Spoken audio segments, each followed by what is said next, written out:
Here's how to fix Facebook Marketplace isn't available to you error in 2025. So there are several reasons why you might be seeing this message.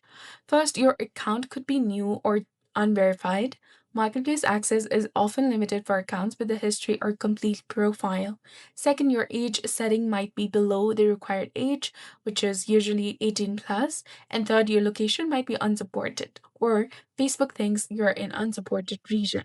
Example, if you're using VPN, make sure that VPNs are disabled to avoid the location mismatches. And finally, your account might be flagged or restricted due to policy violations, suspicious behavior, or other trust issues.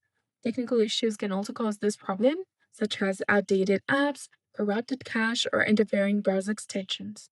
So first, you can go ahead and log out of your account and then log back in. This simple step can often restore the access and check your account's age.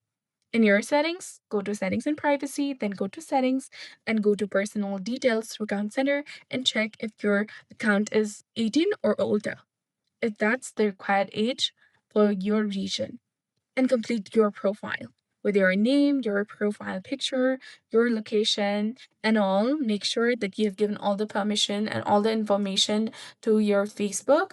And if you recently changed the locations, used a VPN, disable the VPN and ensure that Facebook sees your correct region. You can adjust location permissions for the Facebook application in your phone setting to allow Facebook to find your general location. So hopefully this information helps you resolve the marketplace isn't available to you message. If it does, please like, share, and subscribe. Thanks for watching.